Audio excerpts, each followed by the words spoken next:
Border Gavaskar trophy, Bharat ಮತ್ತು Australia ನಡುವಿನ test ಸರಣಿಯಲ್ಲಿ ಟ್ರಾವಿಸ್ ಹೆಡ್ ಭಾರತಕ್ಕೆ ದೊಡ್ಡ ತಲೆನೋವಾಗಿದ್ದಾರೆ. ಅಡಿಲೇಡ್ನಲ್ಲಿ ಶತಕ ಬಾರಿಸಿದ ಅವರು ಟೀಂ ಇಂಡಿಯಾ ಸೋಲಿನಲ್ಲಿ ಪ್ರಮುಖ ಪಾತ್ರ ವಹಿಸಿದ್ದರು. ಹೆಡ್ ಅವರ ಒಟ್ಟಾರೆ ಫಾರ್ಮ್ ಭಾರತಕ್ಕೆ ಆತಂಕ ತಂದಿದೆ. ಅಡಿಲೇಡ್ನಲ್ಲಿ ಟ್ರಾವಿಸ್ ಹೆಡ್ ಸ್ಫೋಟಕ 141 ರನ್ಗಳ ಇನ್ನಿಂಗ್ಸ್ ಆಡಿದ್ದರು. ಶತಕ ಸಿಡಿಸಿದ್ದ ಹೆಡ್ ಬ್ರಿಸ್ಬೇನ್ನ ಇಂಡಿಯಾ ವರ್ಸಸ್ ಆಸ್ಟ್ರೇಲಿಯಾ ಥರ್ಡ್ ಟೆಸ್ಟ್ಗೂ ಮುನ್ನ ಟ್ರಾವಿಸ್ ಹೆಡ್ ಅವರ ಬ್ಯಾಟಿಂಗ್ ಫಾರ್ಮ್ ಟೀಂ ಇಂಡಿಯಾಕ್ಕೆ ಆತಂಕ ತಂದೊಡ್ಡಿದೆ. ಟ್ರಾವಿಸ್ ಹೆಡ್ ಹೊರತುಪಡಿಸಿ ಆಸೀಸ್ ತಂಡದ ಉಳಿದ ಬ್ಯಾಟ್ಸ್ಮನ್ಗಳು ಟೀಂ ಇಂಡಿಯಾದ ಮುಂದೆ ಮಂಕಾಗಿರುವುದು 2 ಟೆಸ್ಟ್ಗಳಲ್ಲಿ ಸಾಬೀತಾಗಿದೆ. ಅಂತಿಮವಾಗಿ ಅಡಿಲೇಡ್ ಟೆಸ್ಟ್ನಲ್ಲಿ ಆಸ್ಟ್ರೇಲಿಯಾ 10 ವಿಕೆಟ್ಗಳ ಜಯ ಸಾಧಿಸಿತ್ತು. ಹೀಗಾಗಿ 3ನೇ ಟೆಸ್ಟ್ನಲ್ಲಿ ಟ್ರಾವಿಸ್ ಹೆಡ್ರನ್ನು ಕಟ್ಟಿಹಾಕಲು ಟೀಂ ಇಂಡಿಯಾ ಸಾಕಷ್ಟು ತಂತ್ರಗಾರಿಕೆಯನ್ನು ಹೆಣೆಯುತ್ತಿದೆ. ಇದರ ನಡುವೆ 3ನೇ ಟೆಸ್ಟ್ ನಡೆಯುವ ಗಾಬಾ ಮೈದಾನದಲ್ಲಿ ಟ್ರಾವಿಸ್ ಹೆಡ್ ಅವರ ಪ್ರದರ್ಶನ ರೋಹಿತ್ ಪಡೆಗೆ ಕೊಂಚ ನಿರಾಳತೆ ತಂದಿದೆ.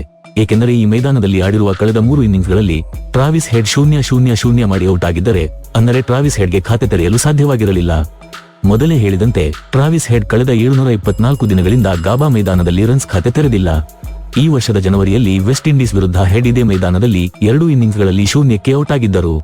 ಅಂದಹಾಗೆ 2022ರಲ್ಲಿ ಸೌತ್ ಆಫ್ರಿಕಾ ವಿರುದ್ಧ ನಡೆದಿದ್ದ ಆ ಪಂದ್ಯದಲ್ಲೂ ಟ್ರಾವಿಸ್ ಹೆಡ್ 0ಕ್ಕೆ ಔಟ್ ಆಗಿದ್ದರು. ಅರ್ಥಾತ್ ಗಾಬಾದಲ್ಲಿ ಕಳೆದ 3 ಇನ್ನಿಂಗ್ಸ್ಗಳಲ್ಲಿ ಹೆಡ್ 0ಕ್ಕೆ ಔಟ್ ಆಗಿದ್ದಾರೆ. ಆದರೆ ಇದರ ಹೊರತಾಗಿಯೂ ಗಾಬಾದಲ್ಲಿ ಇದುವರೆಗೆ 7 ಇನ್ನಿಂಗ್ಸ್ಗಳನ್ನು ಆಡಿರುವ ಟ್ರಾವಿಸ್ ಹೆಡ್ ಬ್ಯಾಟಿಂಗ್ ಅವರೇಜ್ 50.28 ಮತ್ತು 352 ರನ್ಸ್ ಗಳಿಸಿದ್ದಾರೆ. ಈ ಮೈದಾನದಲ್ಲಿ ಅವರು 1 ಶತಕ ಮತ್ತು 2 ಅರ್ಧಶತಕಗಳನ್ನು ಸಿಡಿಸಿದ್ದಾರೆ.